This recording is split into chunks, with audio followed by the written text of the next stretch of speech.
दोस्तों, ये वीडियो बनाने का मेरा मकसद सिर्फ इतना है कि मैं देख रहा हूँ कि अपने समाज में फूट डालने की बहुत भरसक कोशिश हो रही है राष्ट्र विरोधियों द्वारा।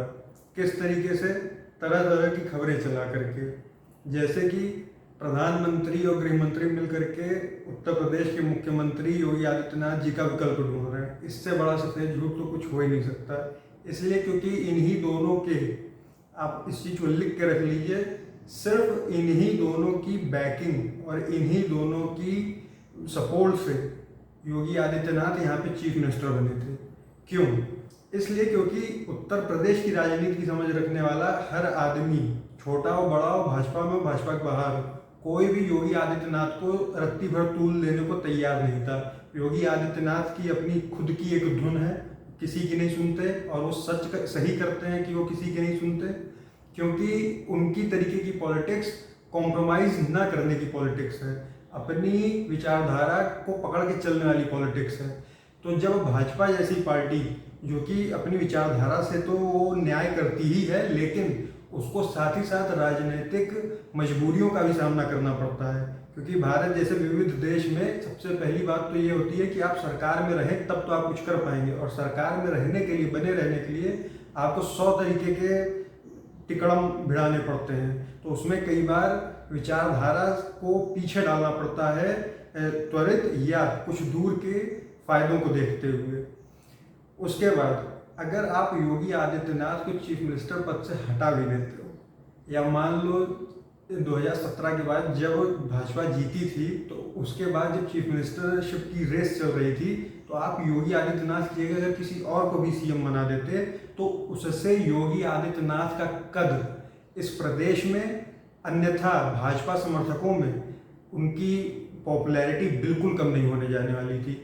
तो 2 पावर सेंटर्स ऑलरेडी बन जाते, कोई भी चीफ मिनिस्टर होता, चाहे केशव प्रसाद मौर्य होते, चाहे मनोज सिन्हा जी होते, चाहे कोई भी होता, अगर इनके अलावा कोई भी सीएम बनता, तो ये लिखी हुई बात थी कि जिस तरीके से मध्य प्रदेश में आपके महाराजा ज्योतिरादित्य सिंधिया और कमलनाथ में तिकड़म फंस गई, राजस्थान में गहलोत और सचिन पायलट में फंस गई, उसी तरीके से उत्तर प्रदेश में फंस जाती, क्योंकि योगी आदित्यनाथ अपने आप में एक बहुत हेवीवेट पर्सनैलिटी है हमेशा से ही। तो उनको नज़रअंदाज करने की चूक बीजेपी कर ही नहीं सकती। और ये जो अफवाहें फैलाई जा रही हैं, इसमें विरोधियों का, भाजपा विरोधियों का बहुत बड़ा षड्यंत्र है। इससे एकदम बच के रहें, और जितने अच्छे नेता योगी हैं उतने ही अच्छे केशव प्रसाद मौर्य भी हैं, उतने ही अच्छे नेता और प्रशासक मनोज सिन्हा जी भी हैं। तो कृपया जज्बाती होकर के आपस में लड़ाई ना करें। इसके बाद यति नरसिंहानंद सरस्वती जी की बात, उनकी नई पुरानी वीडियो क्लिप्स चलाई जा रही हैं, किसी में वो गाली दे रहे हैं, किसी में वो कुछ कर रहे हैं। बात नंबर 1, वो योगी के साथ रहें चाहे योगी के विरोधी रहें, उनको आप गाली दे करके कुछ नहीं उखाड़ सकते। वो हिंदुत्व के साथ हैं तो उनका साथ देना सीखिए। हर किसी की राह अपनी अलग अलग आदमी बना रहा है। कपिल मिश्रा आज जो हिंदू इकोसिस्टम चला रहे हैं, आप जाकर के ट्विटर पे देखिए उनकी पुरानी फोटोज, तो वो भी सेक्युलरिज्म का चोला ओढ़े हुए थे। तो क्या करें? अब उनको भी गाली दे करके उनका भी पैर खींचने लगे क्या? हर कोई जो भी आपके साथ हिंदुत्व की विचारधारा लेकर के चल रहा है, उसका साथ दीजिए। उसको नीचे लाने के लिए विरोधी विचारधारा के लोग सुबह शाम षड्यंत्र कर रहे हैं, उसमें मत फंसिए। आदमी जज्बाती होकर के कई बार ऐसे बयान दे देता है जिसमें कि वो जिसको मीन नहीं करता, जो कि वो कहना नहीं चाहता, जिसपे कि उसकी आस्था उतनी नहीं होती है, लेकिन वो पल भर के गुस्से में वो बोल जाता है।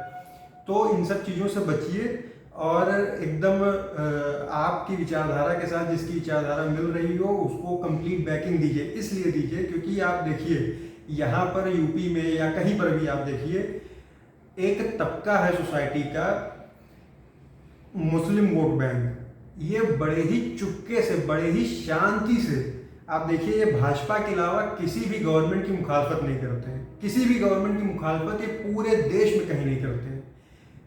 उसके बावजूद धीमे से इनका वोट कांग्रेस से समाजवादियों को ट्रांसफर हो जाता है, समाजवादियों से बसपा की सरकार बनवा देते हैं। यूपी में तो यही हुआ है ना। पहले सपा की सरकार आई, फिर बसपा की आई, फिर सपा की आई, फिर बसपा, इस तरीके से चलता रहता है।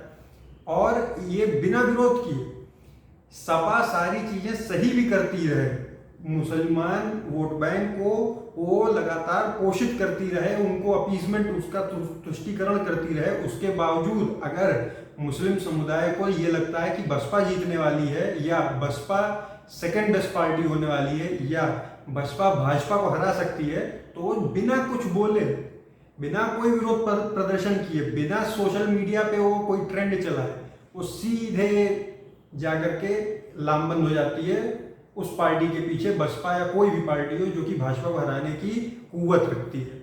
आप देखिए, इसी वजह से बंगाल में भाजपा का इतना ढोल पीटना सब विफल हो गया और चुपके से ISF, CPI, Indian national Congress, सबको टोपी पहनाते हुए पूरा मुस्लिम समाज एक पार्टी जो भाजपा को हरा सकती थी उसके पीछे लग करके उसने उसको जिता दिया। तो इससे सीखने की जरूरत है बजाय कि आपस में लड़ने के। धन्यवाद।